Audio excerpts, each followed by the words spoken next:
علم چونکہ قرآن مجید نے سارے جمی قسم کے علم اپنے اندر شامل کیے ہیں، لہذا تو کسی میدان میں جس طرح ایمان میں کوئی نبی سے بلند نہیں ہو سکتا، اس طرح کائنات رہتی کائنات تک کوئی علم بھی نبی سے بلند نہیں ہو سکتا۔ اسی طرح سورہ یوسف میں ارشاد فرمایا فوق کل ذی علم علیم، ہر صاحب علم سے اوپر ہم نے صاحب علم بنایا ہے۔ یہاں بھی علم مطلق ہے، فرمایا کہ ہم نے ہر ایک کو کچھ نہ کچھ علم دیا ہے، اور ہر ایک کو ایک مرتبہ علم دیا ہے، اس کا ایک علمی لیول رکھا ہے، اور ہر ذی علم اور صاحب علم کے اوپر ایک صاحب علم بنایا ہے۔ وہ ایک تسلسل ہے، کوئی شخص کلیم نہیں کر سکتا کہ میں علم میں سب سے بلند ہوں، نہیں۔ کل فوق کل ذی علم علیم، تو جب ہر علم والے سے اوپر ایک علم ہے، ہر علم والے سے اوپر ایک علم ہے، ہر علم والے سے اوپر ایک علم ہے، اور علم کی بات میں کر چکا، ان میں علم شرائع بھی ہیں، علم ابدان بھی ہیں، علم ادیان بھی ہیں، علم معاشرت بھی ہے، علم معیشت بھی ہے، علم سیاست بھی ہے، سائنس اور ٹیکنالوجی کا علم بھی ہے، آخرت کا علم بھی ہے، دنیا کا علم بھی ہے، معاش کا بھی ہے، معاد کا بھی ہے، تمام علوم ہے۔ تو جب ہر علم میں صاحب علم کے اوپر ایک علم والا ہے، تو ذرا چلیے، ہر علم کے اوپر ایک علم والا، اس کے اوپر ایک اور علم والا، اس کے اوپر ایک اور علم والا، اس کے اوپر ایک اور علم والا، تو اس پوری کائنات انسانی میں کہیں تو یہ سلسلہ جا کے ختم ہی ہوگا یا نہیں؟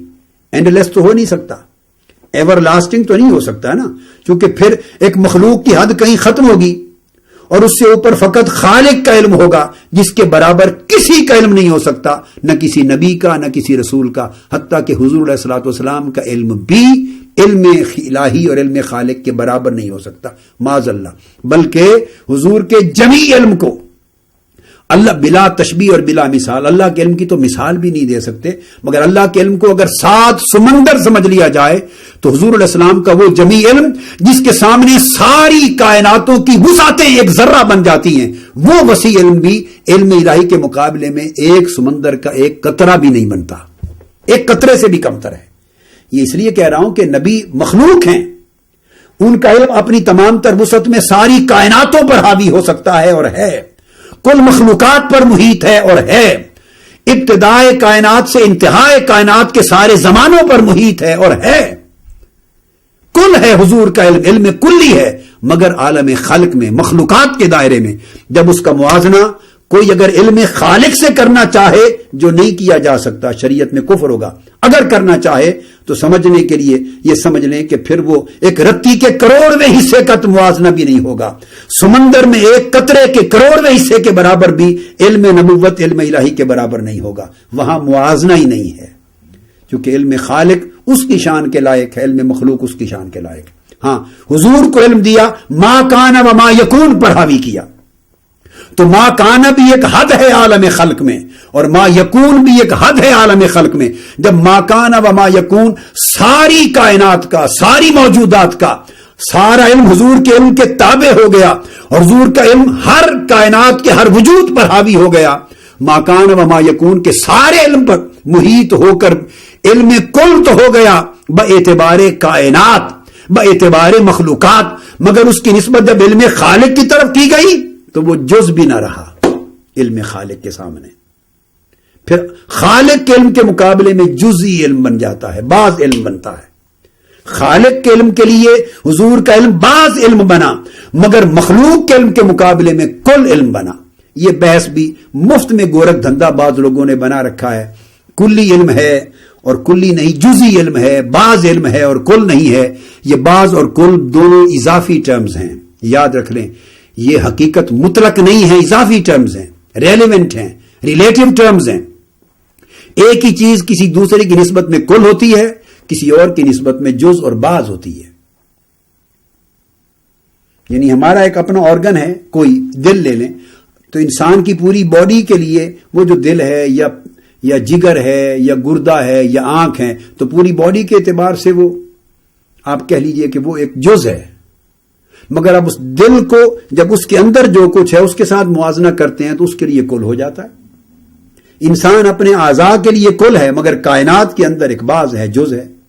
یہ کائنات اس کے اندر جو کچھ ہے اس کے لیے کل ہے، مگر جو یونیورسز ہیں العالمین، جو باقی کائناتیں اور نظام ہائے شمسی کے علاوہ جو کہکشائیں موجود ہیں ان سے کمپیئر کرتے ہیں تو پھر ایک جز بن جاتی ہے.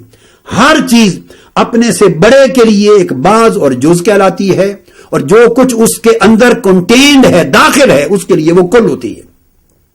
لہذا آقا علیہ السلام کے جو علم نبوت ہے اس کی بھی دونوں شانیں ہیں، کلی بھی ہے، جزی بھی ہے. وہ کل بھی ہے، وہ بعض بھی ہے. بعض حضور علیہ السلام کا علم مخلوق کو کہنے کا حق نہیں، نہ مخلوق کی نسبت سے ہے، نہ مخلوق کے موازنے میں ہے، نہ مخلوق کے اعتبار سے ہے.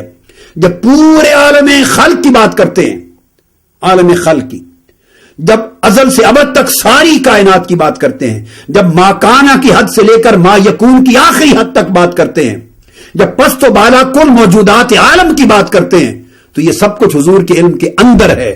یہ سب جز ہے، حضور کا علم کل ہے. اور جب آقا علیہ السلام کے علم کی نسبت علم الہی سے کرتے ہیں تو پھر وہ جز سے بھی کمتر ہے، پھر وہ جز ہے، وہ بعض ہے. اس کا علم کل ہے، اور کل سے بھی ماورا ہے، چونکہ کل کی بھی کوئی حد ہوگی. اللہ کا علم کل سے بھی ماورا ہے، چونکہ وہ کل کا خالق ہے. تو اب دیکھیے کہ جب ہر علم والے کے اوپر ایک علم والا ہوا تو چونکہ مخلوق محدود ہے، تو کہیں کسی حد پر جا کر یہ علم کی فوقیت کا جو تسلسل ہے کہیں تو ختم ہوگا نا. تو جس مقام پر ہر علم والے سے اوپر ایک علم والا، اس کے اوپر علم والا، اس کے اوپر علم والا، یہ جو ہر ذی علم سے فوق کل ذی علم علیم کا سلسلہ مرحلہ وار چلتا رہا، تو خلق خدا کی جس اینڈ پر جا کر ختم ہوا، اور جس سے اوپر عالم خلق میں کوئی علم والا نہیں ہوگا، جس کا علم ہر ذی علم سے زیادہ ہوگا، وہ بھی تو کوئی وجود ہوگا. اس وجود کا نام محمد مصطفیٰ ہے. وہ مرتبہ علم نبوت محمدی صلی اللہ علیہ وآلہ وسلم ہے. وہاں جا کر یہ تسلسل ختم ہو جاتا ہے، کیونکہ اس کے اوپر پھر صرف علم الہی رہ جاتا ہے. اور اتنا علم نبوت محمدی کو دے کر، چونکہ نبوت عبارت ہی علم سے ہے، دے کر پھر تعلیم دی قل رب زدنی علما، کہ اللہ کے ہاں ساری کائنات کا کل علم ہو جائے تو پھر بھی عطا کی کوئی حد نہیں ہے. فرمایا محبوب پھر بھی دعا کیا کر رب زدنی علما، اے اللہ میرا علم اور بڑھا دے.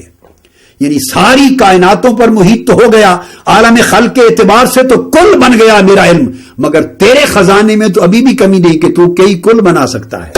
تو فرمایا کہ میرے علم کو اور بڑھا. تو جس طرح اللہ نے ہر لمحہ حضور کی شان ہر شے سے بلند کی، اور بلند کرنے کے باوجود حضور کے ذکر اور شان کو ہر لمحہ بلند کرتا چلا جا رہا ہے، اس کی کوئی حد نہیں. وَرَفَعْنَا لَكَ ذِكْرَكَ، اور ہم نے آپ کے لیے آپ کا ذکر بلند کر دیا ہے. تو حضور کا ذکر پہلے ہی کائنات کی ہر شے سے بلند ہے. حضور کی شان پہلے ہی کائنات کی ہر شے کی شان سے بلند ہے. کوئی شے حضور کے ذکر، حضور کی شان کے برابر نہیں، پہلے ہی بلند تر ہے. اس کے باوجود وہ پھر بلند ذکر کو بلند تر کرتا چلا جا رہا ہے. کیسے؟ جیسے اس کی شان کے لائق ہے. اسی طرح حضور کا علم کائنات کے ہر ذی علم سے پہلے ہی بلند تر ہے، مگر اس کے باوجود وہ حضور کے علم کو اور بڑھانا چاہتا اور بڑھاتا چلا جا رہا ہے جیسے اس کی شان کے لائق ہے. کیوں کہ وہ علمک ما لم تکن تعلم کا ایک ایسا اصول ہے جو ہمیشہ یہ فیض اللہ کی طرف سے حضور پر جاری اور ساری ہے. وَلَلْآخِرَةُ خَيْرٌ لَكَ مِنَ الْأُولَى، ہر بات کی گڑی حضور کے لیے ہر اعتبار سے بلند تر ہوتی چلی جا رہی ہے. ہر قسم کی شانیں بلند سے بلند تر ہوتی جا رہی ہیں. اِنَّا أَعْطَيْنَاكَ الْكَوْثَرَ، ہم نے آپ کو خیر کثیر عطا کی. ہر لمحہ اللہ کی جو خیرات ہے حضور پر، اور خیرات کی کثرت ہے، وہ پچھلے لمحے سے بڑھتی چلی جا رہی ہے. تو اللہ کی عطائیں حضور پر کبھی کم نہیں ہوئی، رکی نہیں، انجام تک نہیں پہنچی، وہ ہر لمحے جاری رہتی ہیں. کیوں؟ ان اللہ و ملائکتہ یصلون علی النبی، ہر لمحہ اللہ تعالیٰ حضور پہ درود پڑھتا جا رہا ہے. اور درود پڑھنے کا مطلب حضور کو بلند کر رہا ہے، حضور کے درجے اونچے کر رہا ہے، اپنی ذات کے قریب تر کر رہا ہے، حضور کے ذکر جمیل کو اونچا کر رہا ہے، شان اقدس کو بلند کر رہا ہے. یہ سارے معنی صلات کے اندر شامل ہیں. تو چونکہ اللہ رب العزت نے حضور کی نبوت کو ہر لمحہ ہر اعتبار سے بلند تک کیا ہے، کر رہا ہے، کرتا رہے گا.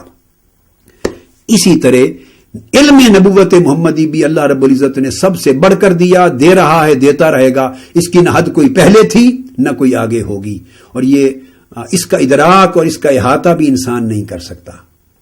تو آج کی گفتگو ہم نے یہاں پر ختم کی، اجمالی طور یعنی مجموعی طور پر کہ انبیاء کی نبوتیں کس چیز سے عبارت ہیں؟ وہ علم بالوحی سے عبارت ہیں. اس علم سے جو اللہ کی وحی پر قائم ہے، اور وہ علم ان کے زمانے کے تمام علوم سے بلند اور بالا ہوتا ہے. اور آقا علیہ الصلوۃ والسلام کی نبوت جس علم پر قائم ہے، جس علم سے عبارت ہے، وہ علم قیامت تک اور بعد قیامت تمام زمانوں کے علم پر محیط بھی ہے اور ان سے فائق اور بلند تر بھی ہے. یہ بات ختم کر کے اب اگلی نشست کو پھر وہ جو بات شروع کرنی تھی وہ رہ گئی، وہ انشاءاللہ شروع کروں گا کہ جو نبوت کا علم ہے اس کی حقیقت کیا ہوتی ہے. وما علینا الا البلاغ. آفیشیل یوٹیوب چینل کو سبسکرائب کریں اور بیل آئیکن کلک کریں.